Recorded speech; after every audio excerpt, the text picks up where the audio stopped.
Okay, well, I'm going to talk a little bit about caramels. I am not going to demonstrate making them. I've already done a different demo on it, and it takes a little longer for today. So it won't probably be posted till after Valentine's Day. But these are the caramels that I made.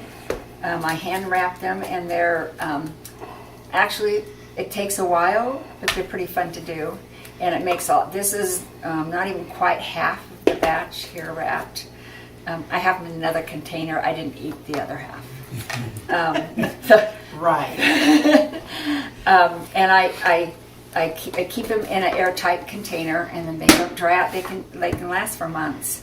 And the thing that I like about, if you're taking gifts to people, maybe birthdays, and they're not home, and you go back, and by then the cookies you baked are dried out and crumbly, and that's what's nice about the candy, is it just stays fresh and good. So I am going to demonstrate this little container. I just designed it last night. I used some images that were free to use on the internet, and years ago I designed the container. I just looked at this piece of plain cardstock and thought, how can I make a container and use the whole paper? And I came up with this system, and I just score it. I'm going to show you how to score the container. We will post the score lines. This is one. You're scoring the creases, right? Yeah, the score lines. Yeah, okay. Yeah. And so this is an old Fisker cutting machine, and I just leave the scoring blade on it. I have other ones that I prefer to cut with, and so I just use this for scoring. And so the first thing, this is 2.5 inches up here, and this is 2 inches down here. I have made it bigger, smaller, where you make the bottom 2.5 inches. I like the size. It fits 10 to 12 caramels in it. I think you can put a few cookies in it, and fudge would be great in it, Bonnie. So first I score the top at 2.5 inches, and the bottom at 2 inches. So you're measuring with the cutter. Yeah, the cutter's right here.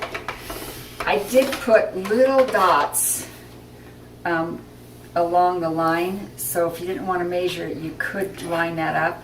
I find it better. I see that maybe I should make them darker, but I don't want them to show. There's a little red dot right there. But I find by the time you line up the dots, it's just easier to figure out the measurement.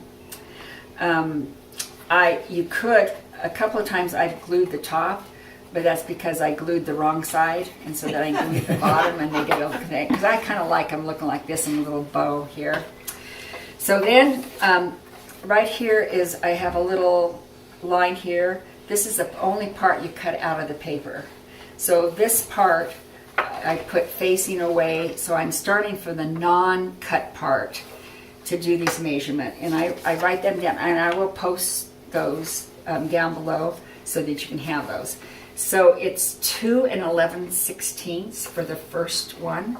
So I go 1/2 inch. This ruler doesn't do 16ths, so I have to go estimate between the 8th marks. So I go 8, 9, 10, and then halfway through is 11, and do the first score. And the next score is 5 3/8. So 5 3/8 is the second score.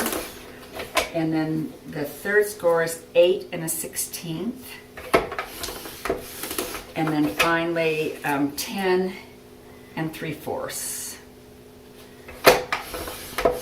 So then I just take some scissors, and maybe in a later date I'll figure out how to do this on a silhouette or a cricket. So I just cut the notch at the score line. You just kind of have to turn the light so you can see the score line.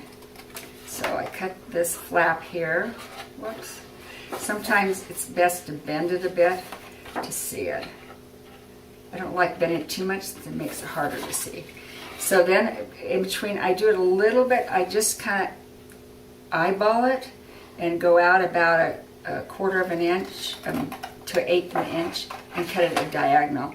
I find that that makes a nicer bottom, because if you cut it straight across and it doesn't quite meet, it looks funny on the bottom. Of course, maybe nobody looks at the bottom, but so I just go You're through cutting out a narrow triangle. triangle, yeah, just up to that little dot along the score line. So you're cutting out the score line here.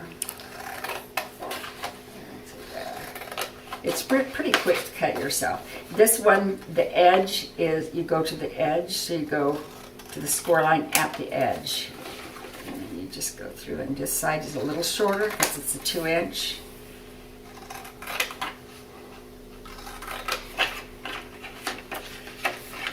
And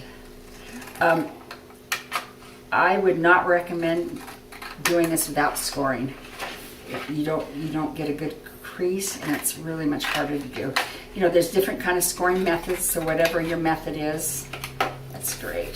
And this one, I cut the diagonal to the line here that I'm going to cut off, that cuts off. So it's just kind of like that.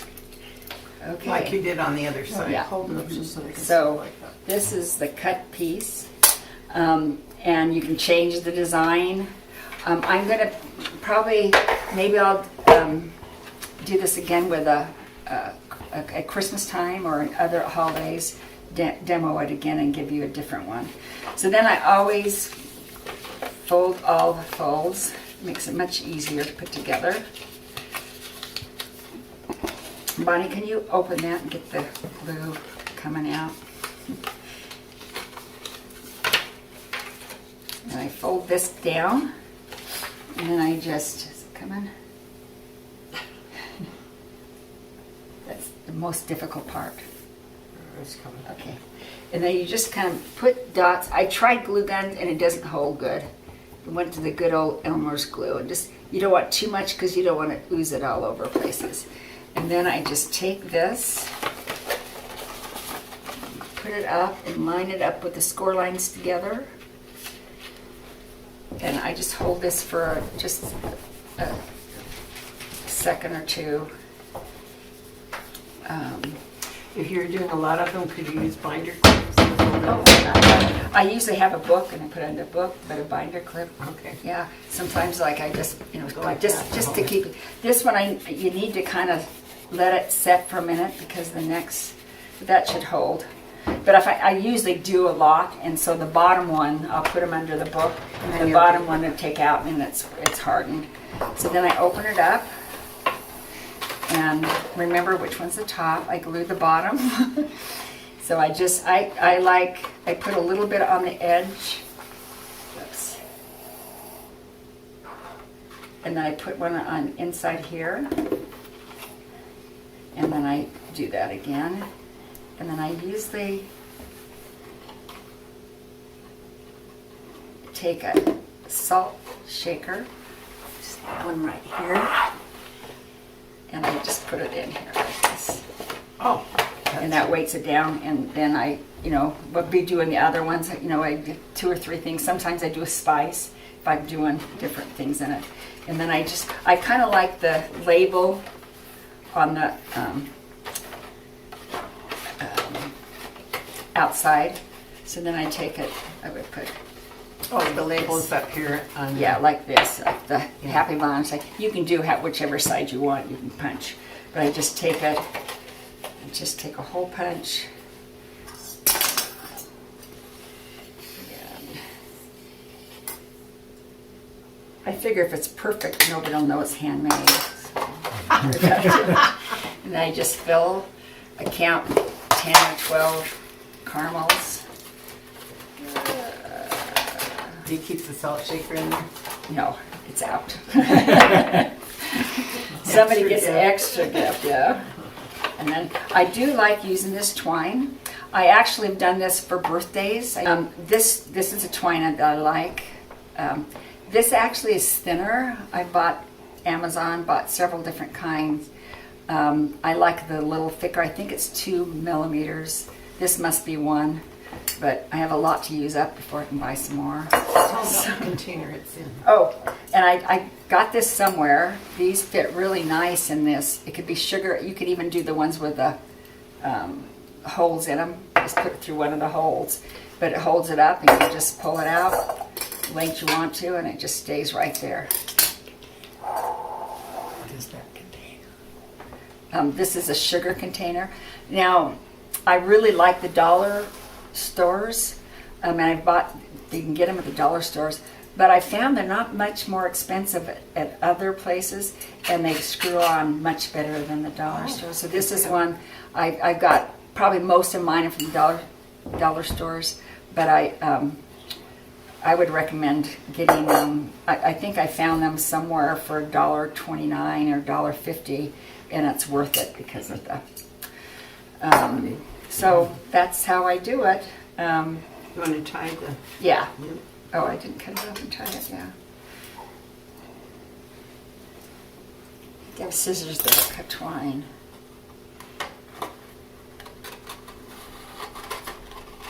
So I like doing red at Christmas,